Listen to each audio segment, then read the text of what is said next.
Sejam bem-vindos ao Pé de Duo. Trazendo sempre um bate-papo descomplicado para toda a família. E se você não me conhece, eu sou Luciana Moreira, Eu sou Ana Carolina nós somos pediatras. e juntos vamos facilitar o cuidado da criança. Isso aí. E hoje a nossa convidada muito especial é a doutora Amanda Farias, que é neurologista infantil, a mãe do Pedro e do Lucas, que também vivencia a maternidade atípica. Então fala um pouquinho sobre você, sobre a sua experiência, Amanda. Bom dia, meninas. Obrigada pelo convite, né, pela delicadeza. Bem, meu nome é Amanda Farias, como vocês já falaram, sou neurologista infantil, formada pela UFRJ, e sou mãe do Pedro e do Lucas. Sou mãe atípica, tenho um filho com autismo, que é o Pedro, que é o meu filho mais velho. E a partir do diagnóstico do Pedro, eu comecei a estudar autismo, já estava me formando, né, fazendo a formação de pediatria, e me apaixonei pelo autismo. E terminando ali, estudando, quando eu estava para concluir a residência de pediatria, eu pensei, bem, eu acho que eu vou ser neuropediatra, porque foi o que eu mais me identifiquei ao longo daquele período e foi o assunto que eu mais interessei em estudar e me aprofundar. Fiz cursos, viajei para conhecer metodologias de terapias, né? Então eu comecei a estudar e concluí que queria ser neuropediatra. E aí fiz a formação na UFRJ e hoje atuo, né, atuo no SUS e trabalho com consultório particular também e consultas por teleconsulta, né, telemedicina. E é isso. E me diz, quando precisa ir ao neurologista infantil?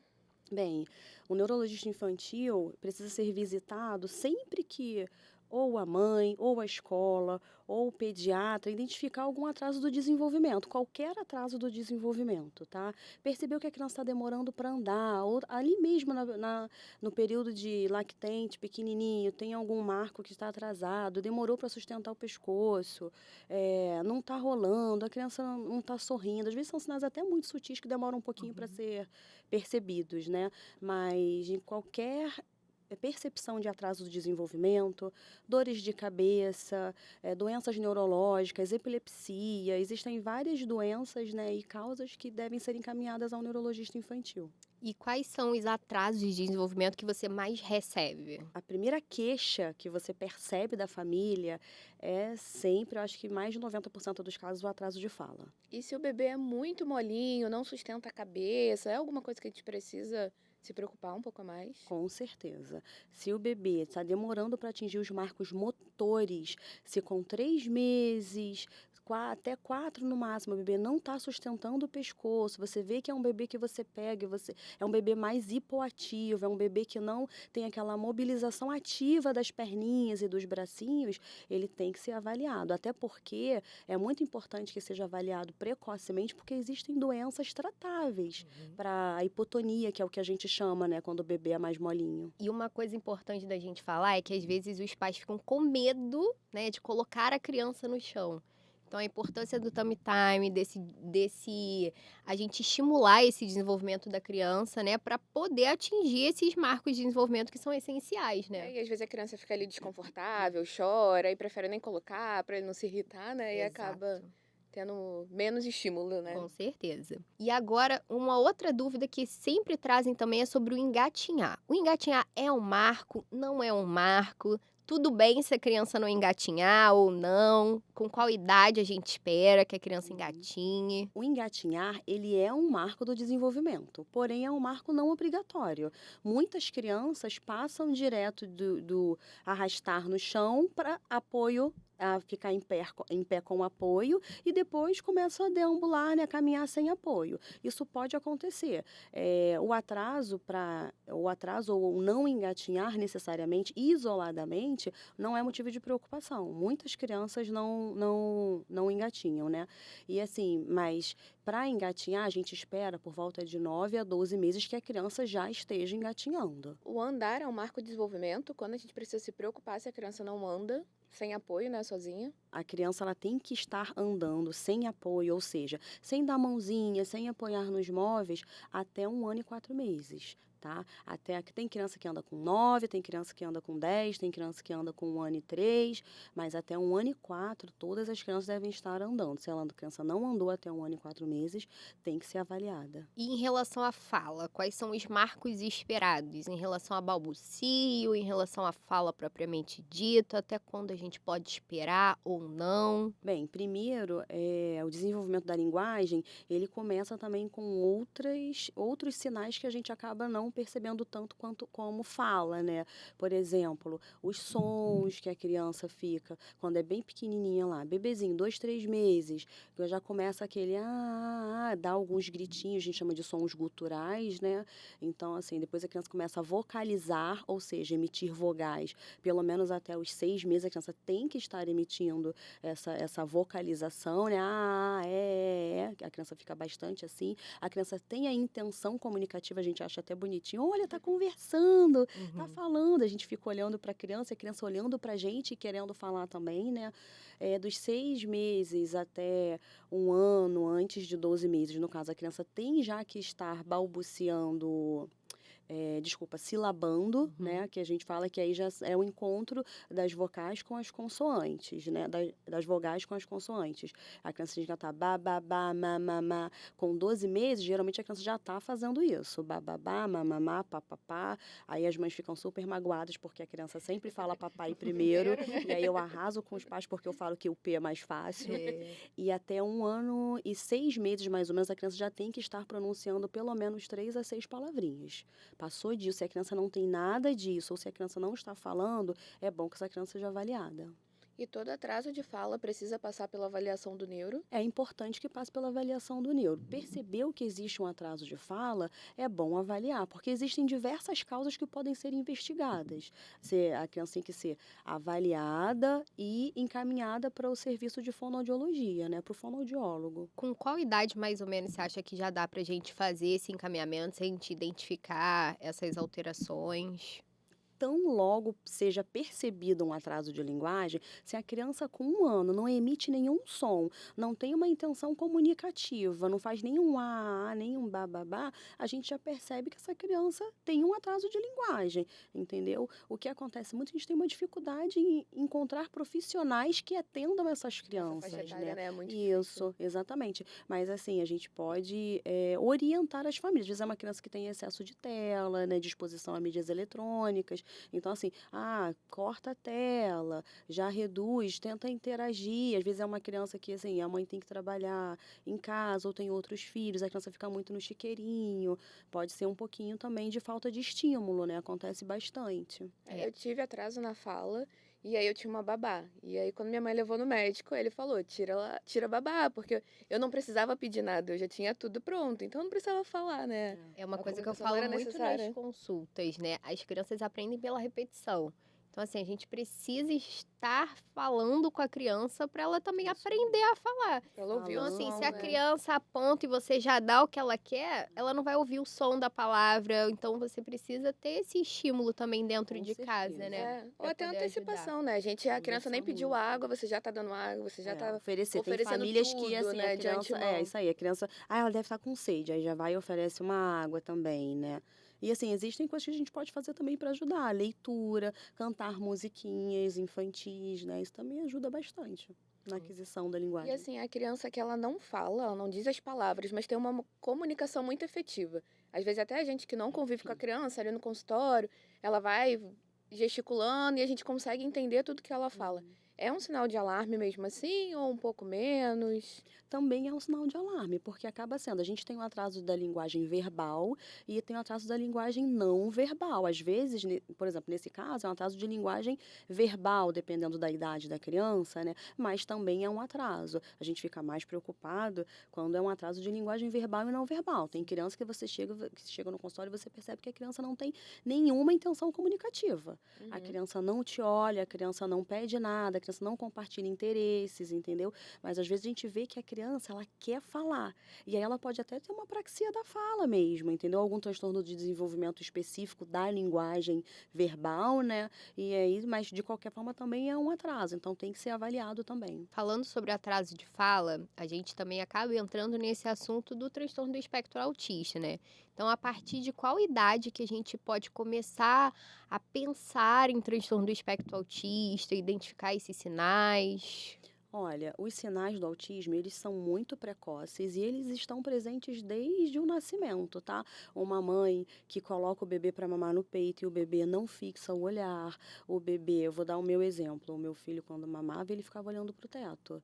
E eu chamando, chamando, quando a gente ia dormir, botava ele deitadinho assim, rosto com rosto, ele ficava olhando pro teto. Então, assim, aquilo ali era uma coisa que já me chamava muito a atenção, né? Existem sinais muito precoces, mas que às vezes a gente está na correria do dia a dia, às vezes a mãe tem outros filhos, ou a mãe também tem que dar conta da casa, né? Fica sozinha com a criança, então acaba não percebendo. Mas essa questão da fixação do olhar, essa questão de não responder ao chamado do nome, também é uma coisa que chama bastante atenção, tá? Agora, sobre diagnóstico, hoje no Brasil, se você faz um diagnóstico de uma criança com menos de 2 anos, você fala em um diagnóstico precoce. Mas nos Estados Unidos, 1 ano e meio já é um diagnóstico tardio, entendeu? As crianças são diagnosticadas com 8 meses bem mais tranquilamente do que aqui. Sim, você falou sobre a questão de não atender quando é chamado pelo nome. Isso também é uma Isso. dúvida muito comum. Com que idade que a criança já tem que estar atendendo a esse chamado? Uhum. Até qual idade pode ser normal que a gente espere que ela faça isso? Por volta dos 3, 4 meses, a criança já está começando a interagir bastante com o ambiente, assim, né? Principalmente com o cuidador principal, que na maioria dos casos é a mãe. Então, assim, tem muitas vezes, reconhece mais a voz da mãe. Às vezes tem criança que reconhece muito a voz do pai também, né? Porque o pai conversava bastante na barriga. Então, assim, na verdade, a partir dos 4 meses, a criança já tem que estar olhando quando ela é chamada, ou seguindo algum sonzinho. Agora, às vezes a gente pega a criança com 1 ano, 2 anos, que você chama e a criança não olha. E assim, se vocês têm que chamar 10 vezes, 8 vezes, ou seja, pelo menos 80, 70, 80% das vezes a criança tem que olhar. Claro, às vezes a criança está muito distraída, está assim, participando de uma brincadeira muito legal ali e ok, tudo bem. Agora, se você chama uma criança 10 vezes, ela só olha 2, a gente tem que avaliar. Se ela não olha a maior parte das vezes, na maioria das vezes, a criança tem que ser investigada. É um sinal precoce também, inclusive, de autismo, né? E uma curiosidade importante, que quando eu faço essa pergunta e as mães falam que não atende pelo nome, eu pergunto, você chama ele pelo nome? Isso também é Porque às vezes chama de neném, de meu amor, um de apelido, bebê, um né? apelido. Não tem o costume de chamar a criança pelo nome. Então é importante a gente enfatizar que precisa Chamar nomear a pelo nome, criança, né? chamar pelo nome, nome. pra Ela saber que o nome que ela dela é tem um esse, né? nome, com Eu certeza. tive uma paciente que quando ela cresceu um pouquinho mais, chamava o nome dela, ela falava, não, não, esse não é meu nome, e falava o apelido. Então, assim, o nome dela não era o nome dela, era o que chamavam Exatamente. mais ela, né? E assim, Amanda, qual seria uma forma mais superficial, né, que é um assunto muito amplo, os critérios para o diagnóstico do autismo? O autismo, o diagnóstico dele é baseado no prejuízo funcional, ou seja, tem que existir um prejuízo no dia a dia do desenvolvimento, né, do indivíduo. Eu sempre falo assim, porque a gente não tem só criança, né, mas é principalmente o prejuízo da reciprocidade, da interação social, o prejuízo da comunicação social e os interesses restritos e repetitivos, tá? Se o indivíduo tem essas 3 características, né, o prejuízo da interação, desculpa, da interação e da comunicação e reciprocidade social, e também associado a interesses restritos e repetitivos, ou seja, a gente chama muito de hiperfoco, né, no dia a dia. E se tem o prejuízo, porque hoje em dia também, aproveitando para linkar, todo mundo é autista. Né? Não, eu tenho isso, não, eu fico num lugar cheio e eu fico super irritado, eu não aguento mais, eu acho que eu sou autista, eu não aguento gente, não é isso. Se você tem alguma questão e você mesmo assim está conseguindo lidar com isso, isso não prejudica o seu desenvolvimento, a sua interação, a sua vida, o seu trabalho, a sua escola, na sua família, isso não pode ser fechado um diagnóstico, entendeu? É fundamental que a gente fale isso. Existem os critérios, mas o fundamental de tudo é que tem que existir o prejuízo. Isso. Essa questão do hiperfoco também é muito comum, que a mãe fica: "Ai, mas ele gosta muito de dinossauro, será que não É é um algum É, hiperfoco. hiperfoco, né, alguma doença?" Gostar isso. muito não necessariamente é um Exatamente, hiperfoco, né? É isso exatamente. que a gente Tem que precisa te deixar claro. atrapalhar, tem que te prejudicar. Tem crianças que gostam muito de dinossauro, tá? A criança tem esse hiperfoco no dinossauro, mas a criança brinca com o dinossauro e a criança só brinca com o dinossauro. Ela não consegue brincar com mais nada. Sim, é um hiperfoco. Mas se a criança tem uma preferência, eu tenho um paciente que ele adora Toy Story.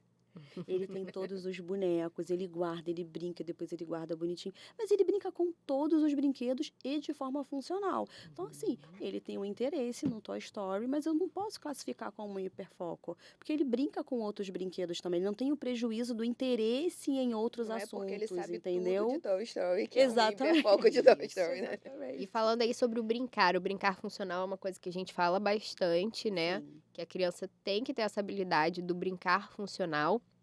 Uma coisa que perguntam muito é sobre o enfileiramento de brinquedos. Isso é muito clássico. Então, Uhum. isso pode ser um sinal. Pode ser um sinal, é um dos sinais também. Só que o enfileiramento é o quê? Padrão repetitivo, né?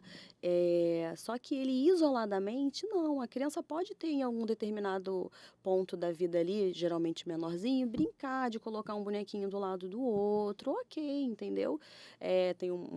Mas se for, vou fechar isso aqui, mas se for só isso, a criança não tem nada, não tem prejuízo da comunicação, a criança fala, a criança brinca, a criança aponta, a criança compartilha interesse, ela enfileira. Não, não é um critério isolado, entendeu? Tem que estar associado a outros critérios. E é engraçado também que tem uma vez uma professora minha falando, né, que ela já formada, né, e com filho, aí o filho dela começou a colocar o carrinho um atrás do outro. E ela, ai meu Deus, ele com 2 anos, aí ela foi perguntar para ele, é engarrafamento. Então, assim, ele estava ali reproduzindo o engarrafamento e depois ele estava brincando realmente de uma forma funcional, Uma entendeu? característica do brincar Isso funcional, aí, né? Legal. Com exatamente. É igual o certeza. estacionamento, né? Bota os carrinhos estacionados, Exato. né? Um do ladinho do outro Isso ali. aí. E as estereotipias? O que são estereotipias? As estereotipias são movimentos repetitivos, né? E que causam São movimentos voluntários, tá? E que causam um prazer à pessoa, ao indivíduo, né? É um prazer que eu digo assim, geralmente o indivíduo ele tem estereotipia como forma de autorregulação. E aí a gente tem algumas estereotipias muito comuns, né? Que a gente conhece mais, aquela balançar de mãos, que é o flapping, tem o balançar de tronco, andar na ponta dos pés, e também tem as estereotipias vocais, que acho que assim, a maioria não sabe que existem, das pessoas não sabem que existem as estereotipias vocais, né? Que às vezes você entra uma criança no consultório e a criança tá lá, o tempo todo. Aí e ele fica muito assim, ele fica assim o dia inteiro. É uma estereotipia vocal, entendeu? É um movimento repetitivo. Continuando nesse assunto, a gente sempre ouve muito falar que é muito mais difícil o diagnóstico em meninas do que em meninos. E por que que isso pode acontecer? Primeiro porque as mulheres, elas têm uma capacidade maior de mask, né, de mascaramento. Então, assim, a mulher, o cérebro feminino, ele é mais social evolutivamente. A mulher cuidava da prole e o homem saía para caçar. Então, assim, o cérebro feminino, ele é mais social, né? Existe a proteção hormonal também. E ela faz esse mascaramento. A mulher se adapta melhor ao ambiente. Esse é um ponto. E uma outra questão também, são três questões muito importantes, né? Que o cérebro feminino, assim, a mulher faz mais mascaramento, né? A mulher, ela se adapta melhor ao ambiente. Os interesses do hiperfoco do autismo feminino, né? O hiperfoco feminino, a gente acaba tendo como normais. Por exemplo, tem uma menina e ela ela gosta muito de maquiagem. Ela acorda 3 horas antes de ir para a escola para se maquiar todos os dias. E ó, tem mãe ficando doida agora, hein? Entendeu? Com certeza, fiquem, porque isso não tá legal. Então, assim, eu tenho criança que acorda 5 para pegar 7, tem criança que acorda 4h30 para pegar 7 no colégio, porque quer se maquiar. Então, assim, é hiperfoco em celebridades. E tem uma pacientezinha minha também que ela gosta de uma novelinha muito famosa infantil, que é a novelinha Carrossel. Só que ela assiste o mesmo episódio todos os dias 5 vezes. Então, assim, você vê que aquilo ali já é uma coisa que, associado, claro, a outras características, a gente percebe que há um interesse repetitivo, há um interesse restrito, entendeu? Só que é aceitável. Ah, ela é uma menina, ela gosta de novela, Uhum. entendeu? Então, assim, é uma outra coisa também que faz a gente subdiagnosticar as mulheres, né? E uma terceira questão, né, acabou que eu falei um pouquinho mais, é que acredito que 80% dos estudos relacionados ao autismo, eles são voltados para o autismo masculino. Então, quando você pega lá os critérios diagnósticos, a maioria são critérios diagnósticos do autismo clássico masculino, né? E o autismo da menina, ele, por vezes, é mais discreto nos seus sinais e sintomas, tá? Existem meninas que também você vê claramente, tem aqueles critérios, aquelas características mais clássicas mesmo, né? Mais graves, mas na maioria das vezes a menina tem realmente sintomas mais discretos, É, e né? sempre que tem um sintoma mais discreto, o diagnóstico fica mais difícil, né? Porque o Exatamente. prejuízo social é muito menor, então você demora Exatamente. mais a perceber, né? Exatamente. E outra coisa também, assim, que é muito importante de falar, que a gente acha muito normal uma menina ser quietinha. Ah, ela é muito quietinha. Ah, ela não fala com ninguém. Gente, não é. Criança quer falar, criança quer brincar, entendeu? Mas a gente normaliza muito, né? Uma É tão questão até normal que tem sexista mesmo. aquela. É, tem até essa história, ah, a filha menina é mais quietinha. E É, aí, É. de tão exatamente. Tem normal que esse considera mito, né? do Esse que vai ser mito. mais É quietinho. verdade. E todo TEA tem seletividade alimentar? Não necessariamente, mas uma grande parte, eu não sei dizer para vocês, assim, em questões de porcentagem, mas uma grande parte das crianças com autismo tem seletividade, a maioria tem, tá? Faz parte do padrão repetitivo e restrito, né?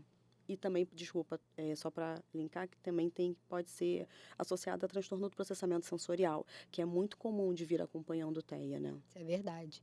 E agora, com esse aumento, né, do diagnóstico do autismo nas crianças, muitos pais também estão sendo diagnosticados.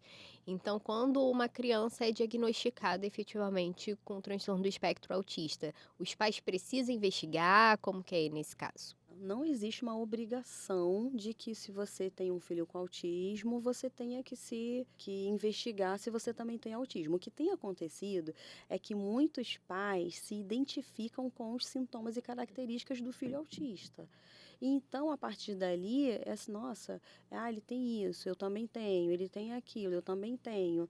Então, assim, os pais acabam investigando, procurando, e eu acho que algumas vezes ou muitas vezes o pai ou a mãe tem realmente algum critério diagnóstico, né? A gente tem que saber se existe o prejuízo, porque às vezes também você tem, a gente chama de fenótipo ampliado do autismo. Você tem algumas características, mas você não tem o prejuízo, então você não é autista, tá? Agora, em questão, assim, falando sobre a investigação, é bom investigar quando? Se você quer dar continuidade à prole. Se você quiser aumentar, quiser ter outros filhos, a gente sabe que o autismo tem uma parte de herança genética também. Então, aí é importante você fazer aconselhamento genético, né? E assim, já partindo para um outro assunto, qual a importância da tela para o desenvolvimento da criança, o impacto da tela, né? A tela tem um impacto muito negativo no desenvolvimento da criança, tanto na parte de cognição, na parte motora, na parte social, né? E a gente percebe que esse impacto ele é potencializado quando a criança é exposta precocemente. Então, quanto mais cedo a criança for exposta, pior, é claro, também em relação de intensidade, pior vai ser o desenvolvimento dessa criança. A gente pega muita criança com atraso de fala que quando você vai ver, na verdade, é exposição excessiva a mídias eletrônicas, entendeu? Os pais têm que fazer alguma coisa, ou às vezes fica com um terceiro cuidador, e aí a criança fica o dia inteiro ali vendo televisão, ou no tablet, ou no celular, entendeu? Criança, às vezes, até mesmo com menos de 1 ano. Tem, pelo menos a nível de consultório, a gente pega muito, né? Sim. Essa questão do uso excessivo de telas. Então, faz parte do nosso cuidado também essa Sim, orientação. sim. Mas a gente entende que às vezes as famílias não têm rede de apoio. Tem E uma que muitas das necessidade, vezes né? a Exatamente. tela entra aí para distrair a criança no momento que os pais precisam fazer alguma É. coisa específica. Então é importante a gente falar sobre o uso excessivo de telas, Exatamente. né? E esse impacto principalmente em crianças menores. Então, se a gente puder fazer o zero Evita. tela, Eu é converso o muito, melhor. eu converso muito isso com as mães. Eu falo, gente, eu não tô aqui para julgar ninguém. Eu sei como é o dia a dia, até porque eu tenho 2 filhos, então eu sei como isso funciona. Mas assim, se puder, deixa para dar quando você tiver, ai, Amanda, eu dou quando eu preciso fazer comida.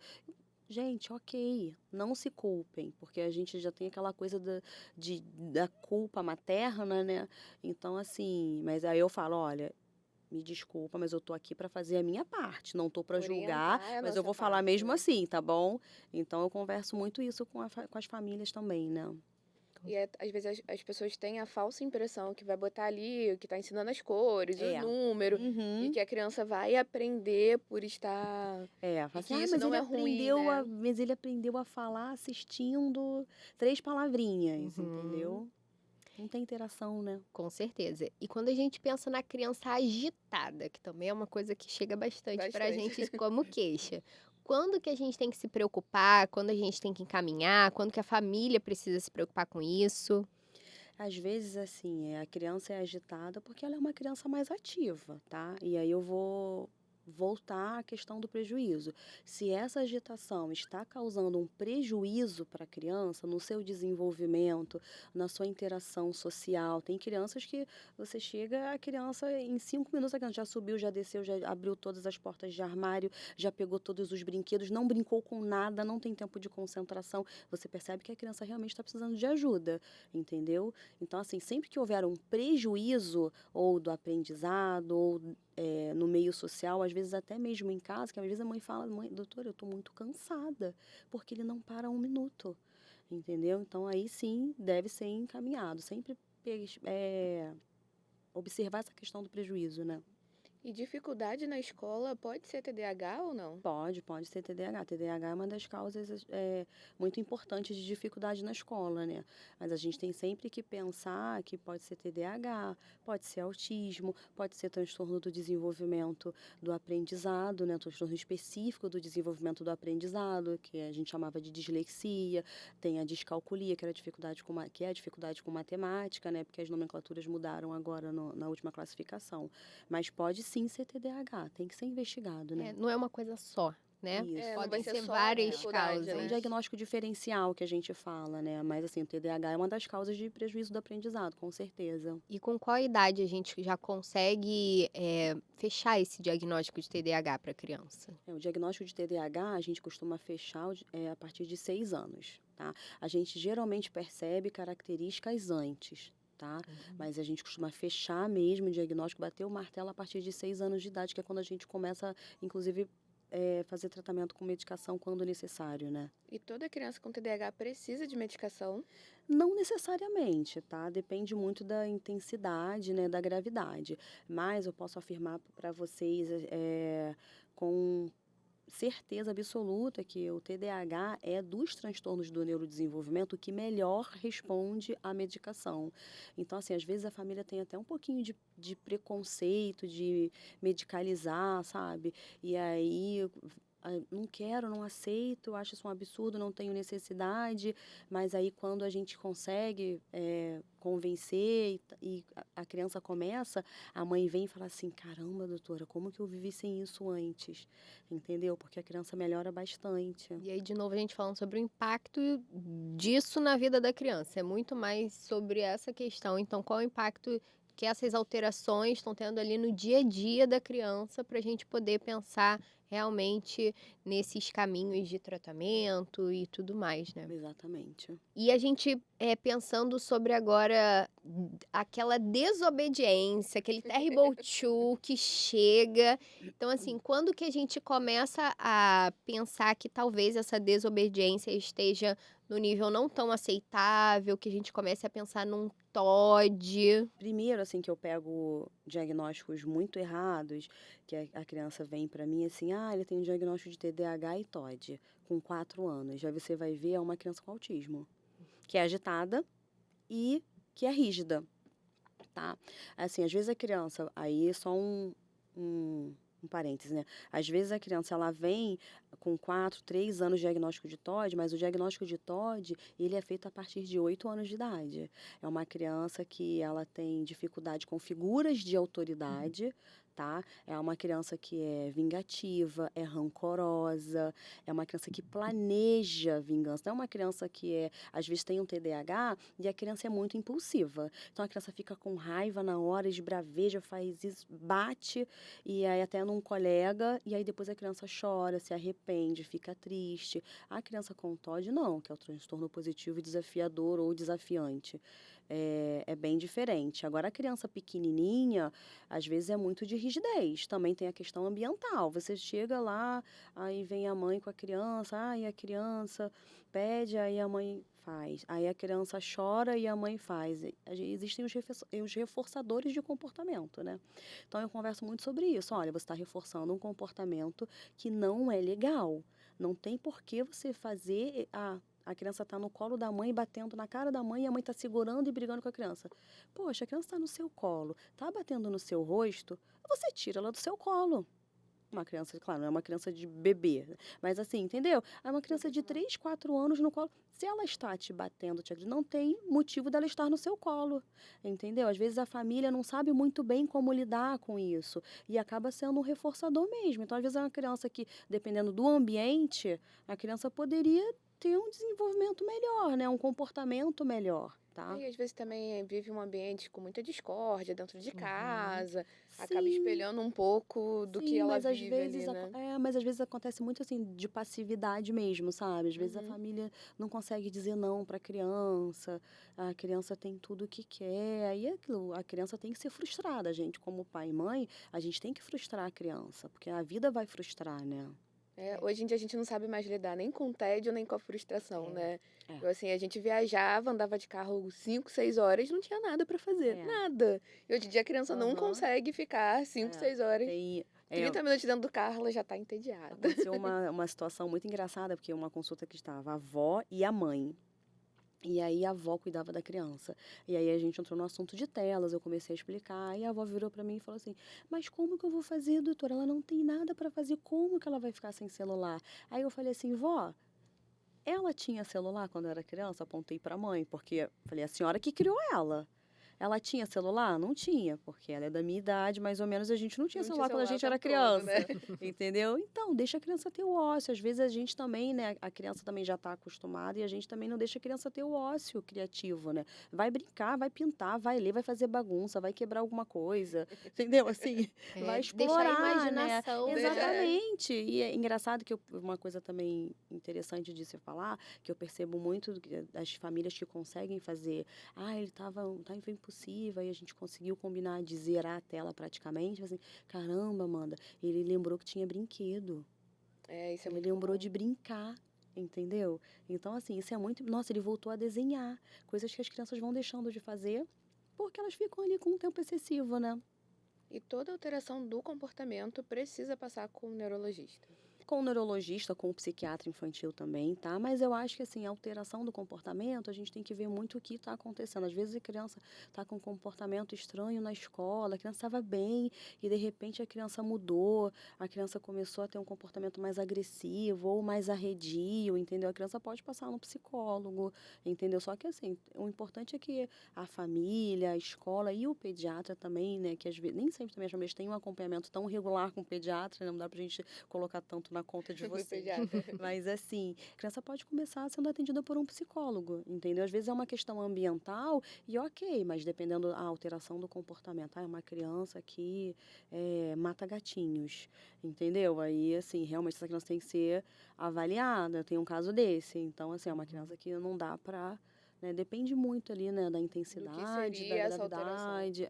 Às vezes a criança que ali bate nos amigos da escola, morde os amigos da escola. A Uhum. criança que morde os amiguinhos. Os amiguinhos, Tem fases, né? E também, às vezes, chega a criança assim, mãe, olha, eu não vi nada. Eu acho que é só comportamento típico infantil mesmo. Isso aí tem que conversar, não pode dar reforçador, né? Mas, na dúvida, sempre Fase, né? encaminhar, né? Sim. Que a gente avalia. E mudando um pouquinho de assunto, a gente queria falar um pouquinho sobre crise convulsiva, né? O que que é uma crise convulsiva? A crise convulsiva, a gente acha que a crise convulsiva, ela é sempre aquela que você se bate, treme, às vezes faz xixi, né, ou evacua. Não, não é, né? A crise convulsiva, ela é resultado de uma descarga elétrica anormal no cérebro, tá? E ela pode ter alterações, cursar com alterações motoras, alterações sensitivas, alterações olfativas, visuais, sensoriais, né? Então, assim, às vezes a criança tem, por exemplo, né, eu vou exemplificar para vocês, tem a crise de ausência, que a criança tem uma parada comportamental com duração de poucos segundos, várias vezes ao dia. Tem crises, dependendo da região do cérebro também, se a crise convulsiva estiver acontecendo, se a descarga estiver acontecendo na parte de trás, a criança tem alucinação visual. Então, assim, ela fica vendo coisas mesmo. Aí, às vezes, pode até acontecer um diagnóstico errado de esquizofrenia e, na verdade, é crise convulsiva, entendeu? Tem, assim, sentir cheiros distintos também pode ser, né? Existem vários tipos de crise, né? E no momento da crise, o que os pais precisam fazer? Primeiro de tudo, manter a calma. Eu sei que é muito difícil falar isso para os pais, né? Mas assim, faço até as orientações quando eu atendo crianças com crise convulsiva, eu deixo ali o passo a passo e eu falo assim, cola na geladeira, que é para você estar sempre lendo e estar sempre lembrando, né? Manter a calma, colocar a criança em um local seguro, lateralizar a cabeça da criança para evitar que a criança broncoaspire, porque às vezes vem acompanhado de vômitos, então a criança pode broncoaspirar, afrouxar a roupa, se a criança estiver com alguma roupa muito apertada, proteger a cabeça, nunca colocar a mão dentro da boca da criança, Esse é um porque as clássico. pessoas têm É. um clássico, Eu já vi né? gente que foi mordido, ó, Isso aí, porque tentou essa coisa que não exatamente. pode Pra não deixar a língua enrolar a enrolar. língua. E assim, o que a gente pede muito, assim, já é nível master, né? Quando a pessoa já está acostumada, já está muito bem, é contar o tempo de crise pra gente, faz muita diferença. E se tiver acompanhado de mais alguém, filmar a crise. Porque às vezes o responsável ele fica tão nervoso que ele não consegue descrever a crise pra gente. E a semiologia da crise é muito importante, é fundamental para a gente tentar entender ali o que deflagrou, qual tipo de crise, qual tipo de medicamento, faz muita diferença. Aí o tempo da crise é uma coisa assim bem difícil, porque Relativo, né? não é quando você tá vivendo o momento, Exatamente. 30 segundos parece 10 minutos, Acontece muito né? isso. Aí Porque durou uns 20 minutos, doutora. Aí eu, sério, e o que você fez? Ah, não, ele começou, eu peguei e levei para o hospital. E onde que é o hospital? Do outro lado da rua. Mas ele chegou no hospital convulsionando? Não. então não durou isso tudo, né? Não durou isso tudo, entendeu? Porque o momento Então, assim, ali, é de fato, importante. parece que demora muito pra passar, né? É. Por conta do estresse do momento, Isso, né? mas geralmente assim, a primeira crise ninguém espera, né? Os pais ficam realmente muito nervosos, né?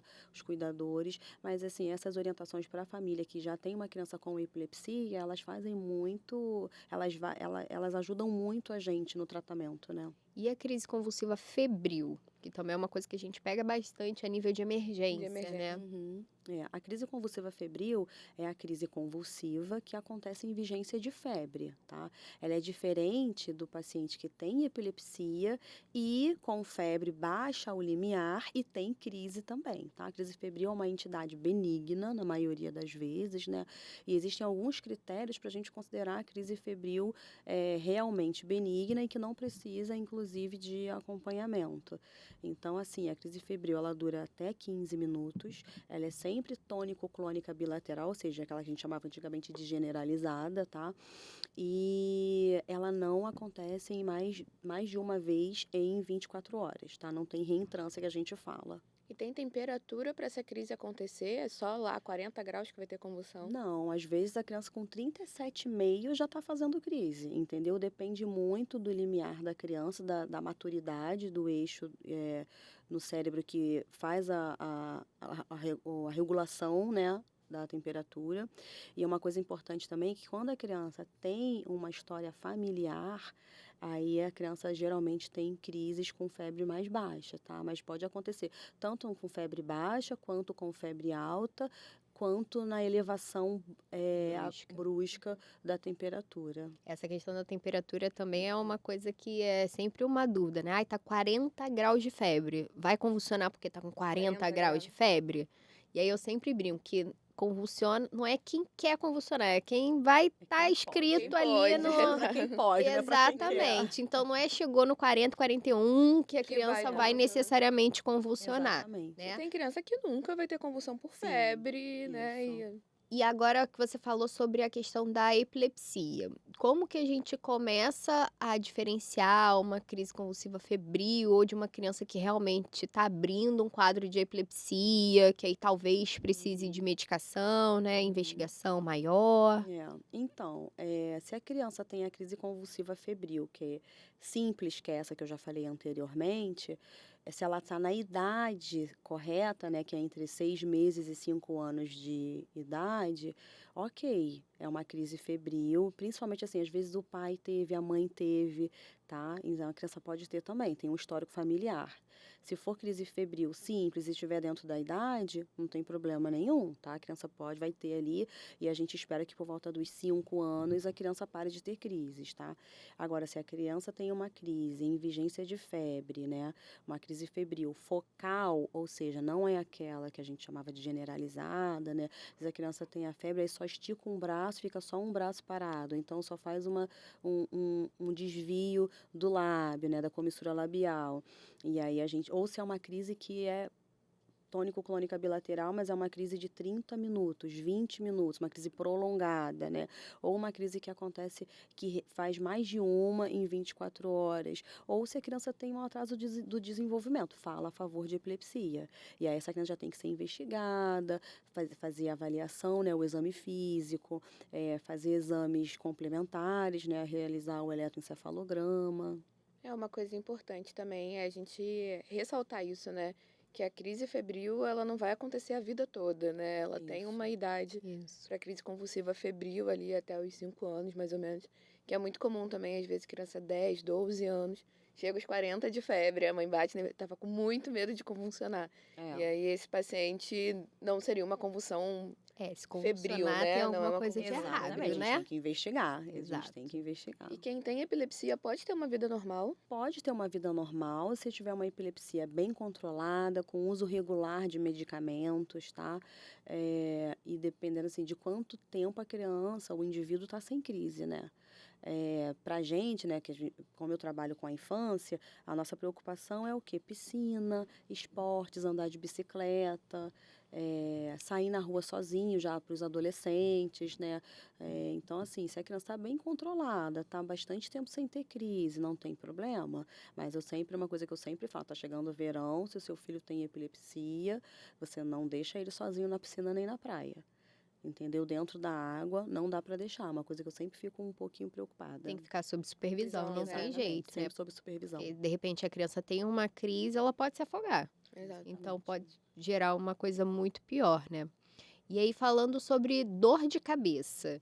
Dor de cabeça na criança, é sempre um sinal de alarme ou não? Depende do caso. Depende muito. Às vezes a criança chega e tá com uma dorzinha de cabeça. Aí você vai ver, começou uma dor de cabeça agora. Você vê a criança tá com uma febrinha, que pode, né, dar aquela cefaleiazinha frontal, né, que a gente fala aqui na frente. Então, assim, mas se a criança tem uma dor de cabeça, falar sobre os sinais de alarme, Isso. assim, né, de início súbito,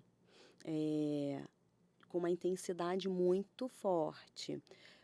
Occipital, que é nessa parte de trás da cabeça, ou se tem despertar noturno pela dor de cabeça, se a frequência está aumentando. Se é uma criança menor de 6 anos, a gente já fica com um sinal aí, um alerta mais, um radar mais ligado para isso, entendeu?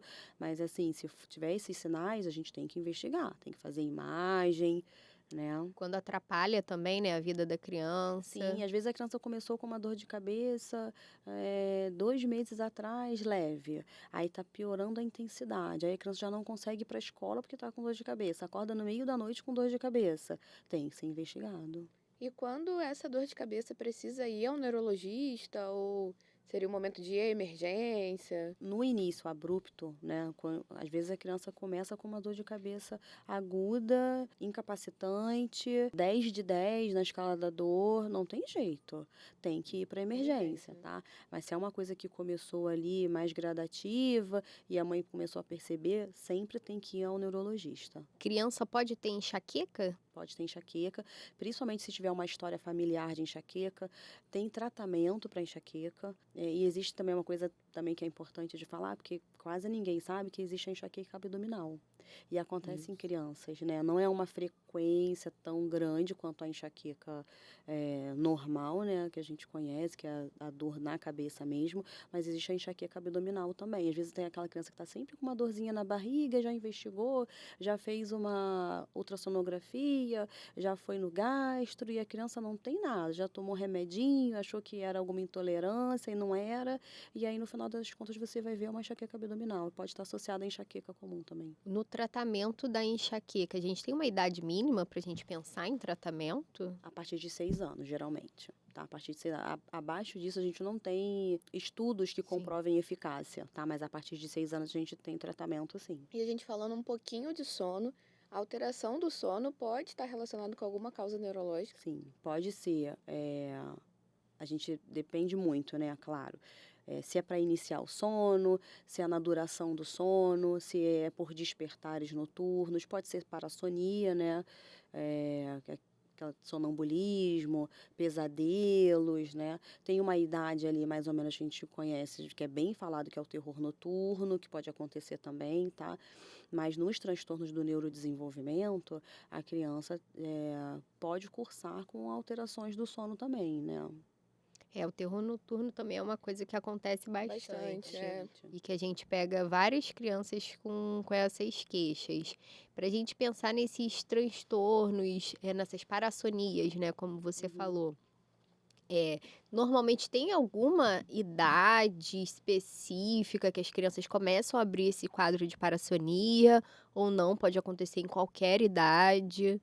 O terror noturno pode virar algum outro tipo de parassonia. Não, o terror noturno já é uma entidade benigna mesmo, passa ali, tem a idade específica e depois passa, depois melhora sozinho, e só que ele é muito prejudicial para a família, né? Porque geralmente as mães falam: nossa, ele fica me batendo, parece que ele não está me reconhecendo, eu falo que sou eu tento pegar no colo, não consigo. Então, assim, traz um sofrimento muito grande para as famílias, até famílias entenderem que o que é o terror noturno e que vai passar, assim, as famílias sofrem bastante. Não tem nada que a gente conheça assim, terror noturno evolui com alguma doença, por exemplo, não.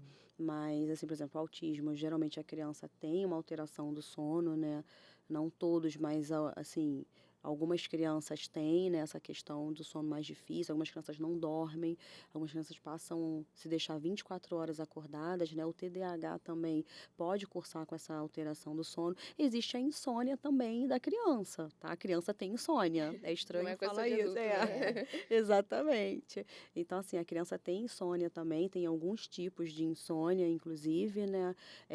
Tem a insônia comportamental, tem até terapia para insônia, para criança também, né? TCC para insônia, né? Cognitivo-comportamental. E qual a idade do terror noturno, mais ou menos? 2 a 4 anos, mais ou menos, né? Mais ou menos nessa idade. E acontece mesmo, e impacta muito, né, Na os família, pais, sim. porque eles acordam gritando e aí é isso, a criança não acorda nesse momento. Então, às vezes, acham até que pode ser um pesadelo, mas dura um pouco mais de tempo, a criança não consegue Você acordar. não consegue acolher a criança, né? Você não Exatamente. consegue. É diferente do pesadelo nesse sentido, porque às vezes alguns pais ficam na dúvida. Ué, mas meu filho pode ter pesadelo? Ele é pequeno, ele tem 1 ano e pouco, já tem pesadelo nessa idade, né? Às vezes a criança até acorda chorando, fala, será que tava com dor, alguma coisa? Sim, com certeza. E pensando você falou que tem até terapia cognitivo-comportamental, mas assim, o que será que os pais podem fazer em casa em relação à higiene de sono? É. Funciona a higiene, Primeiro, né? Funciona, o Funciona, né? primeiro de tudo, né? funciona. Primeiro que assim, é um mito muito forte, né, na sociedade, de que a criança assim, ai, hoje ele teve um dia super cansativo, ele brincou, ele pulou, ele foi para 2 festas, ele vai dormir bem. Não, é pior, a criança fica mais agitada, as crianças que já têm, principalmente as crianças que já têm uma dificuldade com sono, né, elas ficam mais agitadas nesses casos, né.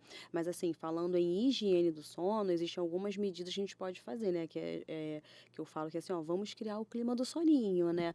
Primeiro de tudo, assim, 2 horas antes, deixar zero de tela, porque a luz azul do fundo estimula o cérebro, né? Diminuir estímulo sonoro, diminuir estímulos luminosos, diminuir, assim, a movimentação na casa. Pode dar um banho, pode fazer uma massagem relaxante, pode colocar uma musicazinha de fundo, um ruído branco, né? São algumas coisas que podem ajudar. Criar uma rotina de sono para a criança que tem dificuldade é muito importante. Olha, estabelecer horários bem definidos para a criança ter o sono também, né? E são coisas que fazem muita diferença. Só que, geralmente, a higiene do sono às vezes a criança tem uma dificuldade, a família tem uma dificuldade assim de, ah, não, mas é porque ele dorme meia-noite comigo, porque eu chego do trabalho e aí eu vou fazer as coisas. Então, o que que eu oriento? Organiza para ele, faz tudo, bota para dormir, depois você levanta e vai viver. Entendeu? Lá em casa eu sempre fiz isso com os meninos. Então, assim, boto para dormir, deu a hora deles, organizo, apago luz, depois eu volto e faço, vejo televisão, estudo, trabalho, faço o que tiver que fazer, entendeu? Faz É, muita diferença. e o pediatra entra muito nisso, né? Que a gente pega o bebê já lá recém-nascido. Então, a gente insistir nessa questão de rotina, da É, higiene do sono desde os primeiros meses de é, vida. Que Pra apesar gente... do recém-nascido não associar também a rotina, ele já começa a aprender aquilo, né? Vira uma rotina de fato para ele, porque ele Eu sei. começa a entender aquele funcionamento, Eu né? sempre falo assim que a gente não precisa ter horários fixos, mas a gente precisa ter pelo menos uma previsibilidade ali no dia, falando de bebês muito, muito pequenos. E aí, conforme o bebê vai crescendo, é sim necessário ter esses horários para a criança entender e entrar nesse ritmo dessa rotina Dessa ali do rotina. dia, né? Então, acho que isso é super importante também, é um papel do pediatra ali nas consultas mensais, a gente orientar, né, a E família vale sobre sempre essas lembrar coisas. que o sono também ele vai alternar, né? Igual a gente. A gente pode dormir muito bem, e nem todo dia você vai dormir muito é, bem. E sim, isso é normal, a criança pode estar doente, pode ter acontecido alguma coisa na escola que impactou com ela e vai exatamente. acabar impactando É. Alinhar no sono. expectativas e E realidade, realidade, E o né. tempo de sono também, né? E uma coisa também engraçada, que às vezes eu pego a criança com 7 anos, aí a mãe, mas ele não quer dormir depois do almoço. Aí eu, mãe, mas ele não tem mais idade para dormir depois do almoço, ele E a quer gente pensando, viver. porque eu queria Ele tirar um cochilo é, depois do almoço, né? eu querendo poder dormir depois do almoço. Mas assim, tem isso também, né? É, e tem isso, a criança quer viver, ela quer aprender, ela quer se divertir. Ela não quer deitar e dormir e perder o tempo É, dela dormindo, né? Ela não quer. exatamente.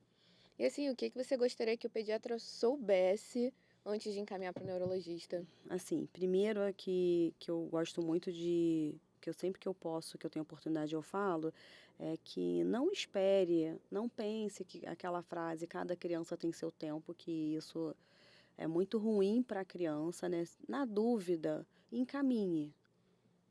Não tenha dúvida, não tenha medo de encaminhar, tenha medo de não encaminhar, entendeu? Se você não quer encaminhar para um neurologista, encaminha para fono, encaminha para físio, entendeu? Não tem problema, ok, mas não deixa de encaminhar. O diagnóstico nem sempre ele vai acontecer precocemente, né, em qualquer circunstância, mas assim, a intervenção, ela faz muita diferença quando iniciada precocemente, né? E assim, pedir também assim, para a opinião das mães ser validada, porque aconteceu comigo, inclusive, né? E eu fiquei falando muito tempo e o pediatra falava que era neurose de mãe médica.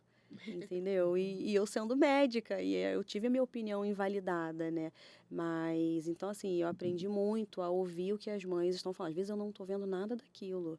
Ah, não, tudo bem. A gente vai pensar, a gente vai refletir. Claro, cada caso é um caso, mas, assim, se a mãe está com dúvida, respeita a opinião da mãe, né? É porque no consultório a gente vê um corte da vida da criança, né? Isso. A gente vê Exatamente. ali uma hora e pouco aquela criança, Exatamente. e não como a mãe que vive Exatamente. com ela o tempo todo, né? A família é o principal fator nesse É. sentido. A gente precisa valorizar o que a família traz pra gente, isso com certeza. E você quer deixar alguma mensagem final para as famílias que estão vendo a gente?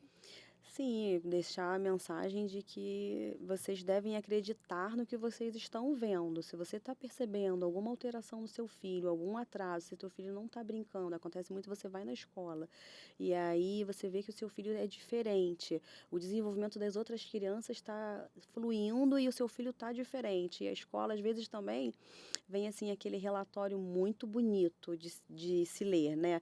Não, acompanhando, acontecendo, desenvolvendo, mas você olha lá e você fala, essa não é a criança que eu estou vendo, não é a criança que eu estou em casa, que eu tenho em casa, né? Então, assim, acredite no que você está vendo, pesquise, busque, porque vai fazer diferença na vida do seu filho. Muito obrigada pela sua presença, Obrigada, Amanda. A gente Amanda. Foi amou, foi um incrível. episódio maravilhoso. A gente espera Ai, que todo mundo em casa obrigada. Gosto goste também. também. Até a próxima, gente.